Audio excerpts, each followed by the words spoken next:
प्यारे शिव भक्तों, आप सभी का आज की इस अद्भुत कहानी में स्वागत है। मित्रों, आप सभी के मन में कभी ना कभी यह प्रश्न तो अवश्य उठता होगा कि क्या भाग्य का लिखा कभी नहीं मिटता? क्या यह एक अटल सत्य है? दोस्तों, आज हम आपके इस प्रश्न का उत्तर एक अत्यंत ही सुंदर और अद्भुत कहानी के माध्यम से देने जा रहे हैं, जिसे सुनने के बाद आपको यह पता चल जाएगा कि भाग्य का लिखा हुआ मिटता है या नहीं। तो चलिए मित्रों, आपका ज्यादा समय नष्ट ना करते हुए आज की कहानी प्रारंभ करते हैं। मित्रों, सांझ की बेला थी। सूर्यदेव अपनी अंतिम किरणों को धरती की गोद में समर्पित कर रहे थे और एक सुनहरा दृश्य एक आश्रम परिसर में बिखरा हुआ था। उस आश्रम के वृक्षों की छाया मानो किसी तपस्वी की साधना रेखा सी प्रतीत हो रही थी। उसी आश्रम में एक विशालकाय वट वृक्ष के नीचे एक वृद्ध साधु महात्मा ध्यान मग्न अवस्था में बैठे हुए थे। उसी समय एक किशोर बालक साधु महात्मा के समीप आया। उस बालक की आंखों में जिज्ञासा की लौ जल रही थी। वह अपने हृदय में एक प्रश्न संयोजे हुए था, जिसका उत्तर जानने के लिए वह साधु महात्मा के पास आया और हाथ जोड़कर विनम्रता से प्रणाम किया और भावुक स्वर में धीरे से पूछा, हे महात्मा, क्या भाग्य का लिखा कभी नहीं मिटता? क्या जो नियति में लिखा है वह अपरिवर्तनीय है? मित्रों, उस बालक के इस प्रश्न के साथ ही मानो जैसे कुछ क्षण के लिए समय थम गया हो, क्योंकि यह कोई साधारण प्रश्न नहीं था। यह उस शाश्वत जिज्ञासा का प्रतीक था जो हर युग में मनुष्य के हृदय में उठती रही है, और प्रत्येक मनुष्य इस प्रश्न का उत्तर जानना चाहता है। जब यह प्रश्न साधु महात्मा ने सुना तो उनके चेहरे पर एक गूढ़ मुस्कान उभरी, मानो उस प्रश्न में संपूर्ण सृष्टि का रहस्य समाया हो। फिर साधु महात्मा ने कहा, हे बालक, तुमने लोक कल्याण के लिए अत्यंत ही सुंदर प्रश्न किया है। मैं तुम्हारे इस प्रश्न का उत्तर एक अत्यंत ही सुंदर कहानी के माध्यम से देना चाहता हूं, जिसे सुनने के बाद तुम्हें इस गूढ़ प्रश्न का उत्तर मिल जाएगा। मित्रों, कहानी सुनाते हुए साधु महात्मा कहते हैं, हे बालक, प्राचीन समय की बात है। देवपुर गांव में बलदेव नाम का एक गरीब किसान अपनी भार्या के साथ रहता था। वह जैसे तैसे मेहनत मजदूरी करके अपना और अपने परिवार का भरण पोषण कर रहा था। कड़ी मेहनत करने के बाद उसे बड़ी मुश्किल से 2 वक्त की रोटी नसीब हो पाती थी। कुछ दिनों बाद उस किसान के घर में एक बच्चे का जन्म हुआ। यह खबर जब आसपास के लोगों को पता चली कि किसान के घर में बच्चे का जन्म हुआ है, तो आस पड़ोस के लोग किसान और उसकी पत्नी को बधाई देने के लिए उसके घर आने लगे। बलदेव किसान के घर में खुशी का माहौल था। उसी समय संयोगवश एक तपस्वी महात्मा भिक्षा मांगने के लिए किसान के द्वार पर आते हैं और भिक्षा के लिए आवाज लगाने लगते हैं। आवाज सुनकर वह किसान बाहर निकला तो उसने देखा एक तपस्वी महात्मा उसके द्वार पर खड़े हैं। उनके मुख पर सूर्य के समान तेज था। गले में रुद्राक्ष की माला धारण किए हुए थे। सन्यासी महात्मा को देखकर बलदेव समझ गया, यह कोई दिव्य सन्यासी महात्मा है। फिर उसने साधु महात्मा को प्रणाम किया और आदर पूर्वक घर के अंदर बुलाया और स्वागत सत्कार किया। उसके बाद किसान ने उत्सुकता से कहा, हे मुनिवर, आज आप बड़े ही शुभ अवसर पर मेरे घर पधारे हैं। कृपया आप मेरे पुत्र को आशीर्वाद देकर मुझे अनुग्रहित करें। बहुत दिनों के बाद मेरे घर में एक संतान ने जन्म लिया है। किसान के आग्रह करने पर वह साधु महात्मा जी उस बच्चे को आशीर्वाद देने के लिए अपना हाथ उठाते हैं। उनकी दृष्टि उस बच्चे के हाथ पर पड़ती है। बच्चे के हाथ पर एक चिन्ह था, जिसे देखकर साधु महात्मा कुछ सोचने लगते हैं। किसान ने जब साधु महात्मा को विचार मग्न देखा तो उसने सकुचाते हुए पूछा, हे महात्मन, क्या बात है? आप मेरे पुत्र को देखकर चिंतित क्यों हो गए? सब कुशल मंगल तो है ना? किसान की बात सुनकर साधु महात्मा ने गंभीर स्वर में किसान से कहा, बेटा, चिंता की कोई बात नहीं है, सब कुशल मंगल है। तुम्हारा पुत्र तो बड़ा ही भाग्यवान है। तुम्हारे घर में जिस बच्चे ने जन्म लिया है, यह कोई साधारण बच्चा नहीं है। इसके हाथ पर जो चिन्ह बना हुआ है, यह इस बात की ओर इशारा करता है कि तुम्हारे पुत्र के भाग्य में राजयोग लिखा हुआ है और यह 16 वर्ष की अवस्था में किसी राज्य का राजा बनेगा। साधु महात्मा की यह बात सुनकर किसान को विश्वास नहीं हुआ। उसने घबराते हुए कहा, हे महात्मन, यह कैसे संभव हो सकता है? भला किसी गरीब का पुत्र राजा कैसे बन सकता है? यह बात सुनकर साधु महात्मा ने उस किसान को समझाते हुए कहा, बेटा, जो भाग्य में लिखा है वही इसे प्राप्त होगा। इसने अपने पिछले जन्म में जरूर कोई ऐसा पुण्य कर्म किया है जिसके कारण इस जन्म में इस बालक को राज्यपाट नसीब होगा। फिर साधु महात्मा ने आगे उस किसान से कहा, हे वत्स, जैसे ही तुम्हारे पुत्र की आयु 16 वर्ष की होगी, उसका विवाह इस राज्य के राजा की पुत्री के साथ हो जाएगा और विवाह के बाद राजा की धन दौलत और गद्दी पर तुम्हारे पुत्र का अधिकार हो जाएगा। मित्रों, साधु महात्मा की इन बातों को जब किसान और उसकी पत्नी ने सुना तो वह यह सोचकर बहुत प्रसन्न हो जाते हैं कि कोई साधारण पुत्र को जन्म नहीं दिया बल्कि एक राजा को जन्म दिया है। धीरे धीरे इस बात की खबर नगरवासियों को चलती है कि किसान का बेटा एक दिन इस नगर का राजा बनेगा, तो दूर दूर से लोग उस किसान के पुत्र के दर्शन के लिए उसके घर आने लगते हैं। एक तरफ तो किसान के घर पर दूर दूर से लोग आ रहे थे और दूसरी तरफ जो उस नगर का राजा था जिसकी पुत्री के साथ में साधु महात्मा ने विवाह की भविष्यवाणी की थी, वह राजा एक दिन जंगल में शिकार खेलने के लिए जाता है। जंगल में जाकर वह इधर उधर शिकार की खोज करने लगता है। तभी राजा की दृष्टि एक मृग पर पड़ती है। मृग को देखकर राजा अपने घोड़े से उसका पीछा करने लगता है। मित्रों, उस मृग का पीछा करते करते राजा जंगल के बहुत अंदर चला जाता है और उसके साथ में जो सैनिक थे वह पीछे छूट जाते हैं। राजा काफी देर तक उस हिरण का पीछा करता है, लेकिन वह उस हिरण का शिकार नहीं कर पाता है क्योंकि वह जंगल बहुत घना था, जिसके कारण हिरण राजा की नजरों से ओझल हो जाता है। राजा अपने शिकार का पीछा करते करते बहुत थक चुका था, जिसके कारण उसे प्यास लगने लगी थी। प्यास की वजह से राजा का गला सूखने लगता है। पानी की तलाश में राजा ने चारों तरफ अपनी नजर दौड़ाई, लेकिन आसपास उसे कहीं भी पानी नहीं दिखा। पानी की तलाश में राजा जंगल को पार करने लगता है। जैसे ही वह जंगल को पार करता है, उसे एक छोटा सा गांव दिखाई दिया। मित्रों, यह वही गांव था जिस गांव में उस किसान के घर में एक बच्चे ने जन्म लिया था। जब राजा उस गांव के समीप पहुंचा तो उसे गांव के बाहर एक कुटिया नजर आई, जहां एक ब्राह्मण कुटिया के बाहर ध्यान मग्न बैठे हुए थे। राजा ने अपने घोड़े को रोका और उतरकर ब्राह्मण महात्मा के पास में जा पहुंचा और हाथ जोड़ते हुए बोला, हे ब्राह्मण देव, मुझे बहुत प्यास लगी है, जिसके कारण मेरा गला सूखा जा रहा है। यदि पीने के लिए थोड़ा सा जल मिल जाए तो आपकी बड़ी कृपा होगी। राजा की बात सुनकर ब्राह्मण महात्मा ने कहा, हे राजन, आप थोड़ी देर प्रतीक्षा कीजिए, मैं अभी आपके लिए पानी लेकर आता हूं। इतना कहकर ब्राह्मण महात्मा कुटिया के अंदर से एक पात्र में जल लेकर आ गए और राजा को दे दिया। राजा ने पानी पीकर अपनी प्यास बुझाई और ब्राह्मण महात्मा का आभार प्रकट किया और प्रणाम करके चलने लगा।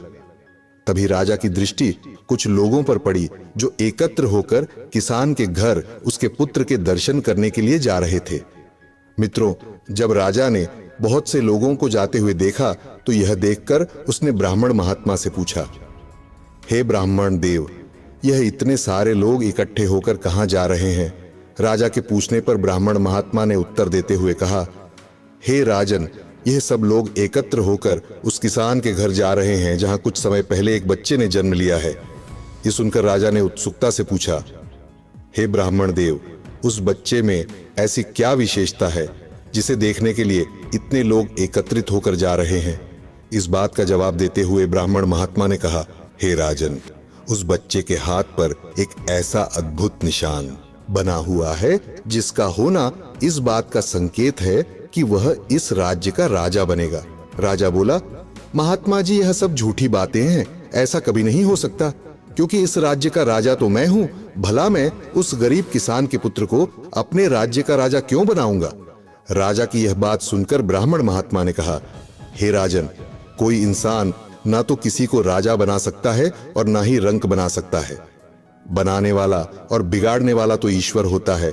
और रही बात उस किसान के पुत्र की राजा बनने की, तो मैं आपकी जानकारी के लिए बता दूं कि आज से 16 वर्ष के बाद उस किसान के पुत्र का विवाह आपकी इकलौती बेटी के साथ में होगा और विवाह के बाद वह इस नगर का राजा बन जाएगा। ये सुनकर राजा ने हंसते हुए कहा, महात्मा जी, कौन सी बेटी? किसकी बेटी? मेरे तो कोई औलाद ही नहीं है, फिर आपकी भविष्यवाणी कैसे सच साबित हो सकती है? फिर ब्राह्मण महात्मा ने कहा, हे राजन, आज से 1 वर्ष के बाद में आपकी रानी की कोख से एक कन्या जन्म लेगी। उसी कन्या के साथ में इस गरीब किसान के पुत्र का विवाह होगा और विवाह के उपरांत वह इस नगर का राजा बन जाएगा। ब्राह्मण महात्मा के मुख से यह शब्द सुनकर राजा खुश होता है और दुखी भी होता है। खुश इसलिए होता है क्योंकि राजा की कोई संतान नहीं थी। जब उसे पता चलता है कि उसके घर में भी एक कन्या जन्म लेगी और वह एक बेटी का बाप बनेगा, तो यह सोचकर राजा को बड़ी खुशी हुई। लेकिन उसके दुख का कारण यह था कि जैसा ब्राह्मण महात्मा ने बताया कि तुम्हारी पुत्री का विवाह गरीब किसान के बेटे के साथ होगी, तो यह जानकर राजा दुखी हो जाता है और उसे गुस्सा भी आता है। राजा अपने मन में विचार करता है कि आखिर एक गरीब किसान का बेटा मेरा उत्तराधिकारी कैसे बन सकता है? मैं कदापि ऐसा नहीं होने दूंगा। यह विचार कर राजा ने क्रोधित होकर ब्राह्मण महात्मा से कहा, आपको क्या लगता है, इस गरीब किसान के बेटे के साथ में मैं अपनी पुत्री का विवाह कर दूंगा? ऐसा कभी नहीं हो सकता।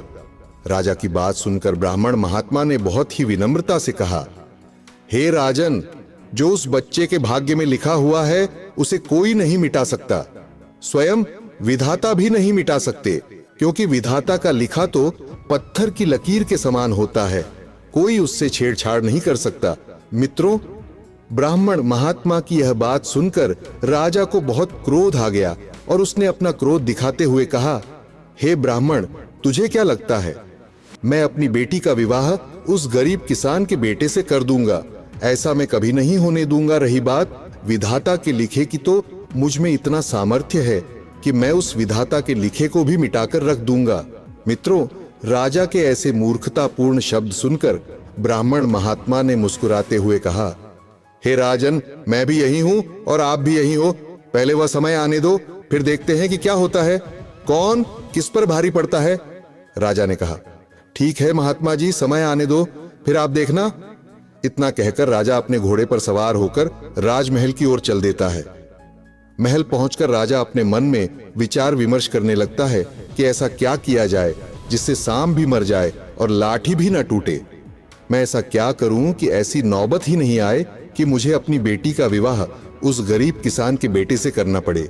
मित्रों, पूरी रात राजा इसी बात को सोचते हुए गुजार देता है। अंत में उसके मन में एक उपाय सूझा। अगले दिन सुबह होते ही राजा ने षड्यंत्र रचते हुए अपना वेश बदल लिया और एक ब्राह्मण का वेश धारण कर लिया और उस किसान के गांव में पहुंच जाता है और गांव वालों से पूछता है कि उस किसान का घर कौन सा है। जिस घर में कुछ दिन पहले एक बच्चे ने जन्म लिया है, राजा के पूछने पर गांव वालों ने उसे उस गरीब किसान के घर का मार्ग बता दिया। थोड़ी देर में राजा उस किसान के घर पर जा पहुंचा और बाहर से ही आवाज लगाई, क्या कोई घर में है? हमें कुछ दान करो, हम भूखे ब्राह्मण हैं। आवाज सुनकर किसान अपने घर से बाहर आता है और ब्राह्मण को प्रणाम करते हुए बोला, हे महाराज, कहिए मैं आपकी क्या सेवा कर सकता हूं? तभी उस ब्राह्मण बने राजा ने कहा, हे वत्स, हमें कुछ भी दान दे दो, हम बहुत दूर से चलकर आए हैं। आगे उस ब्राह्मण बने राजा ने कहा, हे वत्स, मुझे ऐसा प्रतीत हो रहा है कि तुम्हारे घर में कोई बच्चा भी है और उसके दाएं हाथ में एक निशान भी है। जब यह बात किसान ने सुनी तो वह आश्चर्यचकित हो गया और सोचने लगा, यह महात्मा तो त्रिकालदर्शी हैं, इन्होंने मेरे पुत्र को देखे बिना ही इतना कुछ बता दिया है। फिर उस किसान ने कहा, बाबा जी, आप तो अंतर्यामी हैं, आपने मेरे पुत्र को बिना देखे ही इतना कुछ बता दिया। कृपया आप मेरे पुत्र को आशीर्वाद दीजिए। इतना कहकर किसान घर के अंदर गया और अपने पुत्र को ब्राह्मण बने राजा के पास ले आया। किसान के पुत्र को देखकर राजा ने कहा, हे वत्स, यदि यह बच्चा तुम्हारे साथ रहेगा तो 16 साल के बाद इसकी मृत्यु हो जाएगी, और यदि तुम इस बच्चे को किसी को दान कर दोगे तो यह मृत्यु से बच जाएगा, और जिस व्यक्ति को दान करोगे वह तुम्हें 16 वर्ष बाद लौटा देगा। इस बात को सुनकर मानो किसान के पैरों तले से जमीन खिसक गई हो। वह एक पल के लिए सन्न रह गया और करुण स्वर में बोला, हे बाबा, हम अपने बच्चे को अपने से अलग नहीं कर सकते हैं, उसके बिना हम कैसे जीवित रहेंगे? तभी ब्राह्मण बने राजा ने कहा, हे वत्स, यदि तुम किसी और को नहीं देना चाहते तो मुझे इसे दे दो। 16 वर्ष के बाद इसे मैं तुम्हें लौटा दूंगा। वैसे भी मैं इस बच्चे को हमेशा के लिए तुमसे अलग नहीं कर रहा। मैं तो तुम्हारे भले के लिए ऐसा बोल रहा हूं। जब तुम्हारा पुत्र 16 वर्ष का हो जाएगा तो मैं इसे तुम्हें सौंप दूंगा। फिर आप अपने पुत्र के साथ सुखपूर्वक रहना। मित्रों, उस किसान को कुछ भी समझ में नहीं आ रहा था। उसे तो राजा की प्रत्येक बात में सच्चाई नजर आ रही थी। अंत में वह किसान बच्चा देने के लिए हां कर देता है। उस बेचारे को नहीं पता था कि यह ब्राह्मण के भेष में इस नगर का राजा है और उसकी इन बातों के पीछे उसका षड्यंत्र छिपा हुआ है। किसान दुखी मन से अपनी पत्नी के पास जाता है और अपनी पत्नी को सारा वृतांत सुनाते हुए कहता है, हे भाग्यवान, हमारे दरवाजे पर एक बड़े ही दयालु ब्राह्मण आए हैं और कहते हैं कि अगर यह बच्चा हमारे पास रहेगा तो 16 वर्ष के बाद उसकी मृत्यु हो जाएगी। इसीलिए वह हमारे बच्चे का पालन पोषण करना चाहते हैं। अपनी पति की इन बातों को सुनकर पहले तो उस किसान की पत्नी ने साफ मना कर दिया, लेकिन किसान ने जब अपनी पत्नी को ब्राह्मण की सारी बात बताई और कहा कि वह ब्राह्मण हमारा बच्चा हमेशा के लिए नहीं बल्कि कुछ सालों के लिए अपने पास रखना चाहते हैं। मित्रों, किसान के समझाने पर उसकी पत्नी बच्चे को देने के लिए तैयार हो जाती है। दोनों पति पत्नी अपने बच्चे को लेकर उस ब्राह्मण बने राजा के पास आते हैं और बच्चे को देते हुए कहते हैं, हे ब्राह्मण देव, हम अपना बच्चा तो आपको दे देंगे, लेकिन हमारी एक शर्त है। यह सुनकर ब्राह्मण बने राजा ने पूछा, तुम्हारी क्या शर्त है? तो किसान की पत्नी बोली, हे ब्राह्मण देव, जब मेरा बेटा 16 वर्ष की आयु पूर्ण कर लेगा तो आपको हमारा बच्चा वापस करना होगा। यदि आपको हमारी यह शर्तें मंजूर हो तो ही हम तुम्हें अपना बच्चा दे सकते हैं। ब्राह्मण बने राजा ने किसान की पत्नी से कहा, हे देवी, मुझे तुम्हारी सभी शर्तें मंजूर है। अब आप मुझे अपना बच्चा दे दीजिए। जब आपका बच्चा 16 वर्ष का हो जाएगा तो मैं तुम्हारा बेटा वापस कर जाऊंगा। आप निश्चिंत होकर अपना बेटा मुझे सौंप दीजिए। मैं इस बच्चे का अच्छे से पालन पोषण करूंगा। मित्रों, इस प्रकार से वह दंपति अपने बच्चे के हित के लिए अपने बच्चे को उस ब्राह्मण बने राजा को दुखी मन से सौंप देते हैं। बच्चे को पाकर राजा बहुत खुश हो जाता है और वह उस बच्चे को अपने साथ लेकर आगे बढ़ जाता है। राजा बहुत प्रसन्न था क्योंकि वह अपनी योजना में सफल हो रहा था। राजा बच्चे को लेकर के एक नदी किनारे पहुंचा। नदी किनारे पहुंचकर राजा ने सोचा, मैं इस बच्चे का गला दबाकर इसका काम तमाम कर देता हूं और मारने के बाद मैं इस बच्चे के शव को इस नदी में फेंक दूंगा।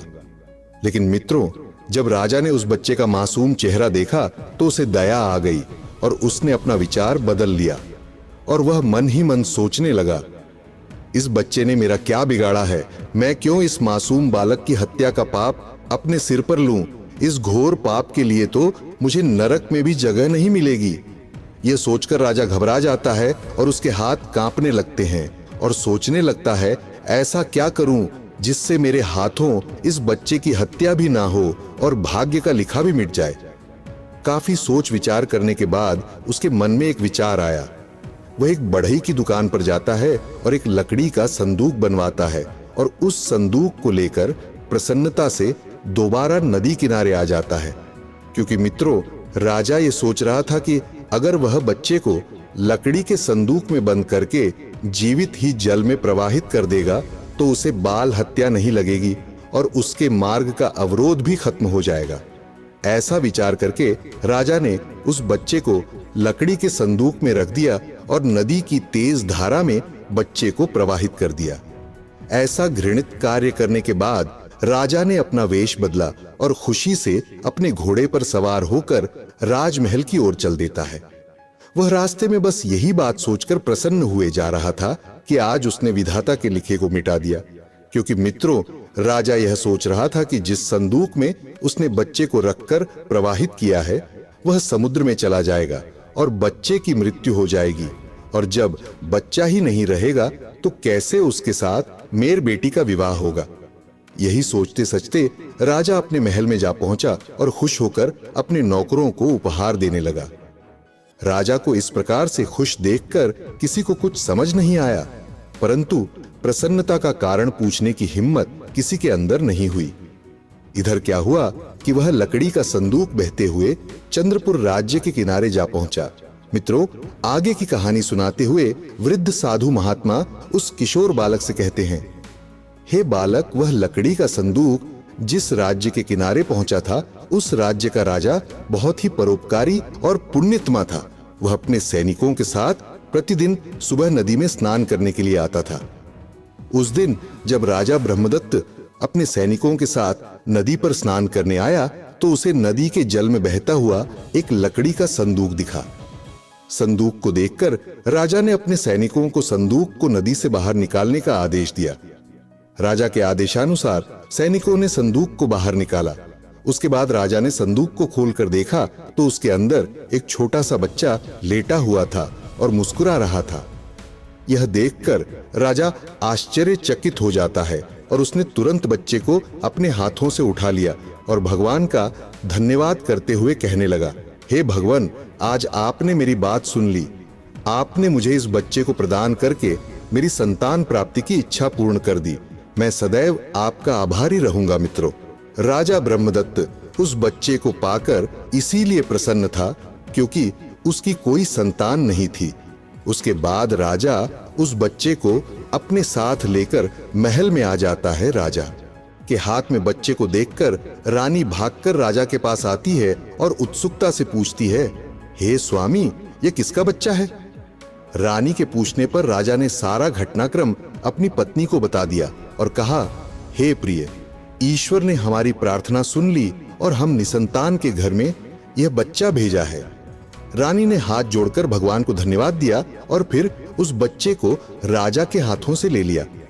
उसके बाद राजा ने बच्चे का नामकरण कराया और उसका नाम दक्ष रखा। दक्ष जब बड़ा हुआ तो उसे गुरुकुल में शिक्षा ग्रहण करने के लिए भेज दिया। कुछ वर्षों बाद गुरुकुल की शिक्षा पूर्ण करके राजकुमार राजमहल में लौट आया और अपने माता पिता के साथ रहने लगा। मित्रों, इस तरह से वह किसान का पुत्र अब एक राजकुमार बन चुका था। राजमहल में रहते हुए राजकुमार दक्ष को पूरे 16 वर्ष बीत गए और वह बच्चा अब बड़ा हो चुका था। एक दिन वह अपने मित्रों के साथ जंगल में शिकार करने गया था। तभी जंगल में उसने किसी के चिल्लाने की आवाज सुनी। आवाज सुनकर राजकुमार दक्ष ने अपने घोड़े को आवाज की दिशा में मोड़ दिया और उस स्थान पर जा पहुंचा। उसने देखा कि एक व्यक्ति घायल अवस्था में पड़ा हुआ था और उसके पास में एक शेर खड़ा हुआ है। राजकुमार दक्ष ने बहादुरी से उस शेर का सामना किया और उसे भगा दिया। मित्रों, जिस राजा की जान राजकुमार दक्ष ने बचाई थी, वह वही राजा था जिसने कई वर्ष पहले उसे नदी में बहा दिया था, और जिसने आज राजा की जान बचाई वह वही लड़का था जिसे राजा ने भेष बदलकर किसान से लेकर नदी में बहा दिया था।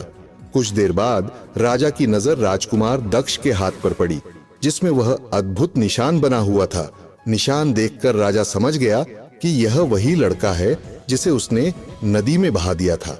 वह सोचने लगा, यह जीवित कैसे बच गया? फिर राजा ने राजकुमार दक्ष से पूछा, हे बालक, मैं तुम्हारी बहादुरी से बहुत प्रसन्न हुआ। तुम कहाँ रहते हो? तुम्हारे माता पिता का क्या नाम है? राजा के पूछने पर राजकुमार दक्ष ने कहा, हे सज्जन पुरुष, पहले आप अपना परिचय दीजिए, उसके बाद मैं बताऊंगा कि मैं कौन हूं। राजकुमार के पूछने पर राजा ने कहा, हे बालक, मैं तुम्हारे पड़ोसी राज्य का राजा हूं और इस जंगल में शिकार करने के लिए आया था। तभी एक शेर ने मुझ पर आक्रमण कर दिया और मैं घायल होकर जमीन पर गिर गया। फिर राजा ने राजकुमार से पूछा, बालक, अब तुम अपना परिचय दो, तुम कौन हो मित्रों? राजा के पूछने पर राजकुमार ने उत्तर देते हुए कहा, हे राजन, मेरा नाम दक्ष है, मैं चंद्रपुर राज्य का राजकुमार हूं। फिर राजा ने राजकुमार से कहा, हे बालक, हम आपके माता पिता से मिलना चाहते हैं, क्या तुम हमें अपने माता पिता से मिलवाने के लिए अपने साथ ले चलोगे? राजकुमार ने हाँ में सिर हिलाया और कहा, चलिए महाराज, यह तो हमारा सौभाग्य होगा। इतना कहकर राजकुमार उस राजा को अपने साथ लेकर अपने राज्य की ओर चल देता है। मित्रों, वह राजा इस बात की पुष्टि करने के लिए राजकुमार के साथ जाता है कि यह बच्चा वही है जिसे मैंने नदी में बहाया था या कोई और है। कुछ समय पश्चात राजकुमार उस राजा को लेकर अपने महल में पहुंच जाता है। इधर जब चंद्रपुर के राजा ब्रह्मदत्त ने देखा कि उसके पुत्र के साथ में पड़ोसी राज्य का राजा आ रहा है जो कि घायल अवस्था में था, तो ऐसा दृश्य देखकर राजा चिंतित हो जाता है और सोचने लगता है कि ऐसा क्या हो गया जो दूसरे राज्य का राजा मुझसे मिलने के लिए मेरे महल आ रहा है। मित्रों, जैसे ही वह पड़ोसी राज्य का राजा महल में पहुंचा, चंद्रपुर के राजा ब्रह्मदत्त ने स्वागत करते हुए कहा, आइए राजन, आपका स्वागत है। कहिए, आज किस प्रयोजन से आप राजमहल में पधारे हैं? राजा ब्रह्मदत्त की बात सुनकर पड़ोसी राज्य के राजा ने कहा, हे राजन, मैं आपके घर आपको बधाई देने के लिए आया हूं। राजा की यह बात सुनकर राजा ब्रह्मदत्त ने पूछा, किस बात की बधाई? तभी पड़ोसी राज्य के राजा ने कहा, हे राजन, आपका बेटा बड़ा ही बहादुर है। इसने अपनी बहादुरी दिखाते हुए अपनी जान जोखिम में डालकर मेरे प्राणों की रक्षा की है। राजा ब्रह्मदत्त ने जब अपने पुत्र की प्रशंसा सुनी तो गर्व से उसका है सीना चौड़ा हो गया और बोला, हे राजन, मेरा बेटा तो बचपन से ही बहादुर है और जब से यह हमें मिला है तब से हमारे घर में किसी चीज की कभी कोई कमी नहीं हुई। जैसे ही राजा ने मिला है शब्द सुना, उसने राजा ब्रह्मदत्त से कहा कि आपको मिला है, मतलब? मैं कुछ समझा नहीं, आपके कहने का क्या मतलब है? तभी राजा ब्रह्मदत्त ने अपनी बात को स्पष्ट करते हुए कहा, हे राजन, ये मेरा असली बेटा नहीं है, ये तो मुझे नदी किनारे एक संदूक में मिला था। मित्रों, राजा को जब यह बात पता चली कि यह वही लड़का है जिसे कुछ वर्षों पहले उसने नदी में बहा दिया था, यह बात सुनकर राजा चिंता में पड़ जाता है। फिर कुछ देर सोचने के बाद पड़ोसी राज्य के राजा ने राजा ब्रह्मदत्त से कहा, हे महाराज, मैं आपके पुत्र की बहादुरी का कायल हूं। यदि आप मुझे इजाजत दें तो मैं इसे कुछ दिनों के लिए अपने साथ ले जाना चाहता हूं। तभी राजा ब्रह्मदत्त ने कहा, हे राजन, यह तो बड़ी अच्छी बात है कि मेरे बेटे को आप जैसे राजा के राज्य को नजदीक से देखने का सौभाग्य प्राप्त होगा। आप मेरे बेटे को अपने साथ ले जा सकते हैं। मित्रों, राजा ब्रह्मदत्त की सहमति मिलने के बाद वह राजा अपने साथ राजकुमार को लेकर महल से बाहर निकल आता है। महल से बाहर निकलते ही उस राजा ने एक पत्र लिखा और उसे राजकुमार दक्ष को देते हुए कहा, हे राजकुमार, मैं अभी एक जरूरी काम से दूसरे राज्य को जा रहा हूं। तुम इस पत्र को लेकर मेरे राज्य चले जाओ और इस पत्र को ले जाकर महारानी को पकड़ा देना। पत्र पढ़ते ही वह समझ जाएंगी कि तुम्हें मैंने भेजा है। इतना कहकर राजा ने वह पत्र राजकुमार के हाथों में दे दिया और आगे बढ़ गया। उधर राजकुमार दक्ष उस राजा के राज्य की ओर चल देता है। चलते चलते राजकुमार एक घने जंगल में पहुंचा। जंगल बहुत घना और विशालकाय था, जिसके कारण राजकुमार मार्ग भटक गया और दूसरी दिशा में बढ़ गया। जिस मार्ग पर वह आगे बढ़ रहा था वह रास्ता बहुत दुर्गम था और डाकुओं के अड्डे पर जाता था। चलते चलते कुछ देर बाद वह डाकुओं के अड्डे पर पहुंच गया। वहां पहुंचकर उसकी नजर एक झोपड़ी के ऊपर पड़ी। झोपड़ी को देखकर राजकुमार ने अपने मन में विचार किया कि क्यों ना आज की रात इस झोपड़ी में ही ठहर कर बिताई जाए। यह सोचकर राजकुमार ने झोपड़ी की तरफ अपने कदम बढ़ा दिए।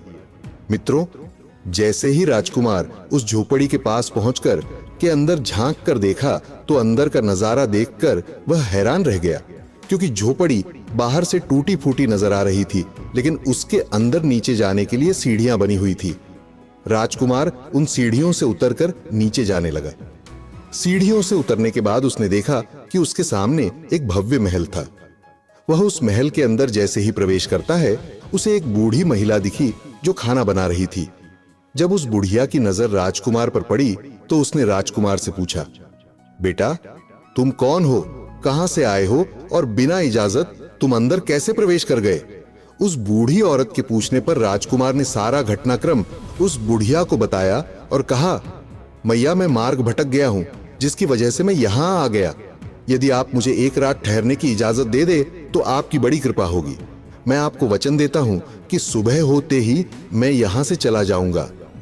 राजकुमार की इन बातों को सुनकर वह बुढ़िया बोली, बेटा, तुम्हारे यहां रुकने से मुझे तो कोई आपत्ति नहीं है, लेकिन तुम नहीं जानते हो जिस जगह पर तुम अभी खड़े हो यह जगह डाकुओं का अड्डा है। यदि उन्हें पता चल गया कि कोई अनजान व्यक्ति यहां पर आया है तो वह तुम्हें जिंदा नहीं छोड़ेंगे। बूढ़ी औरत की यह बात सुनकर राजकुमार दक्ष ने कहा, हे मैया, रात बहुत हो गई है और आगे जंगल का रास्ता बहुत दुर्गम है। इतनी रात में मैं कहाँ जाऊंगा, कहाँ रहूंगा? मुझे तो रास्ते का भी ज्ञान नहीं है। मैं पहले ही रास्ता भटक चुका हूँ। अगर बाहर गया तो जंगली जानवर मुझे मारकर अपने मुंह का निवाला बना लेंगे। अब ऐसी स्थिति में आप ही मुझे कोई रास्ता दिखाइए जिससे मेरे प्राण बच जाए। मित्रों, राजकुमार दक्ष की इन बातों को सुनकर उस बुढ़िया को राजकुमार पर दया आ गई और उसने रात व्यतीत करने की इजाजत दे दी। कुछ समय बाद डाकू अपने अड्डे पर वापस आते हैं। जैसे ही उनकी नजर घर के कोने में सोए हुए राजकुमार पर पड़ी, उन्होंने अपनी तलवारें मयान से बाहर निकाल लिया और उस बूढ़ी औरत से पूछा, माँ जी, ये लड़का कौन है और यहाँ पर क्या कर रहा है? डाकुओं के पूछने पर वह बुढ़िया कहती है, बेटा, ये बहुत ही नेक दिल बच्चा है। ये पड़ोसी राज्य के राजा के यहाँ जा रहा है, किंतु मार्ग भटक जाने के कारण यहाँ आ पहुंचा। इससे तुम्हें कोई भी खतरा नहीं है। फिर डाकू बोले, माँ जी, तुम बहुत भोली हो, किसी भी अनजान को पनाह दे देती हो। यदि इस लड़के ने हमारे बारे में उस दुष्ट राजा को बता दिया तो राजा हमारा जीना मुश्किल कर देगा और हम सबको बंदी बनाकर कारागार में डलवा देगा। तभी दूसरा डाकू बोला, रुको, मैं अभी इस लड़के की तलाशी लेता हूँ, कहीं यह राजा का गुप्तचर तो नहीं है। इतना कहकर दूसरा डाकू राजकुमार की तलाशी लेने लगता है। जब डाकू राजकुमार की तलाशी लेता है तो उसे एक पत्र मिलता है जिसे राजा ने राजकुमार दक्ष को दिया था। उस पत्र को डाकू ने जब पढ़ा तो वह आश्चर्यचकित रह गया और बोला, हमारे राज्य का राजा कितना घटिया और दुष्ट है। यह बात सुनकर बूढ़ी माँ ने पूछा, बेटा, ऐसा इस पत्र में क्या लिखा हुआ है जिसे पढ़कर तुम राजा को कोस रहे हो? फिर डाकू ने पत्र में लिखी हुई बात बूढ़ी माँ को बताते हुए कहा, माँ जी, इस पत्र में लिखा है कि रानी जी, जैसे ही यह लड़का तुम्हारे पास पहुंचे, तुम इसे बंदी बना लेना और इसे मारकर कहीं दूर फेंक देना। यह काम बहुत ही सावधानी और शीघ्रता से करना। मैं इसे क्यों मरवाना चाहता हूं और मैंने क्यों नहीं मारा?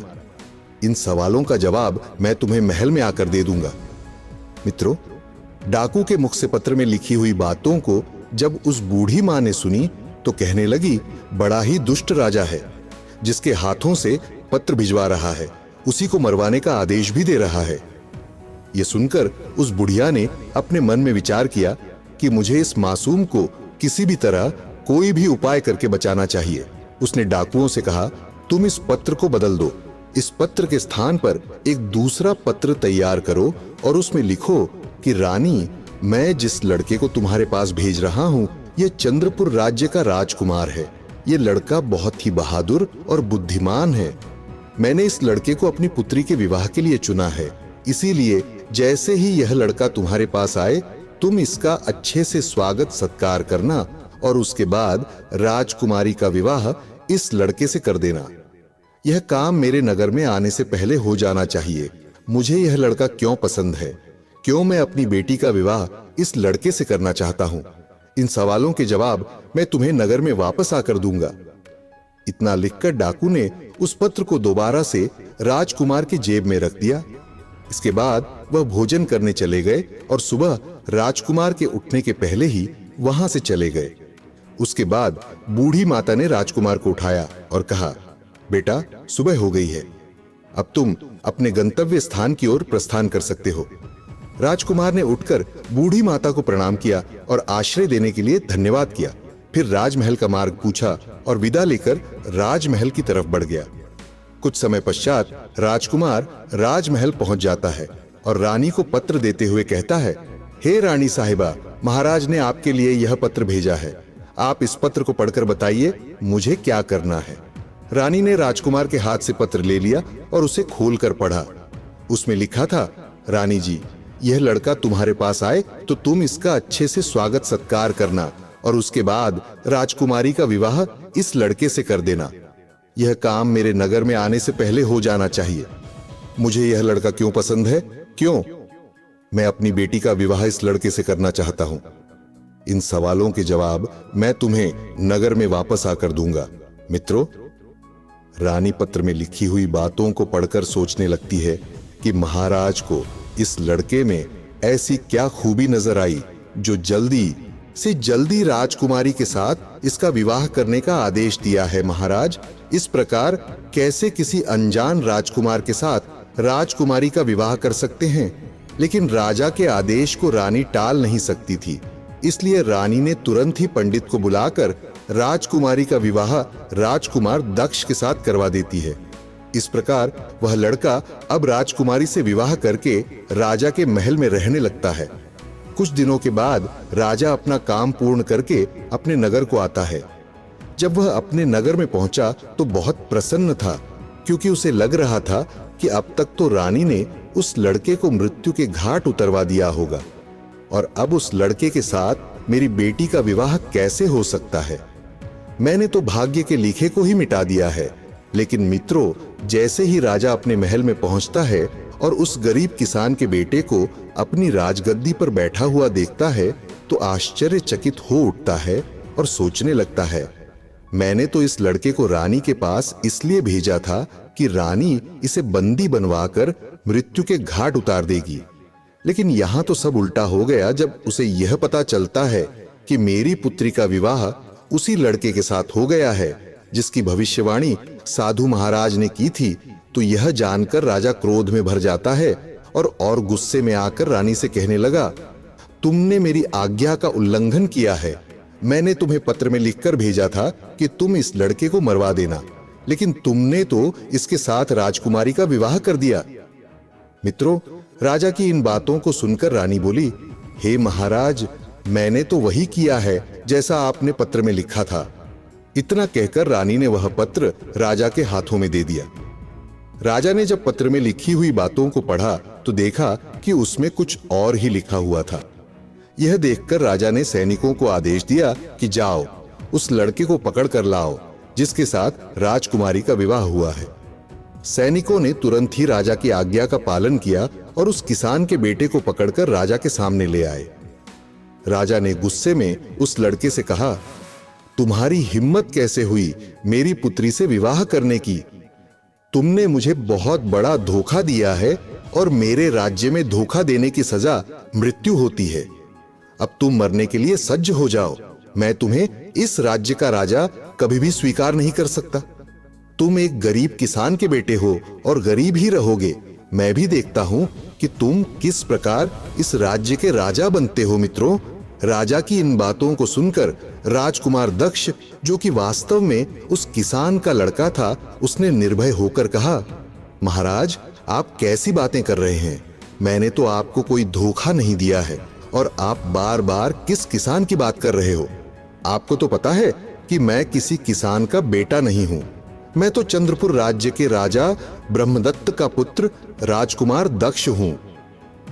उस लड़के की बात सुनकर राजा ने कहा, तुम मुझे अपनी बातों में उलझाकर मूर्ख बनाना चाहते हो, लेकिन अब मैं तुम्हारी किसी बात में नहीं आऊंगा।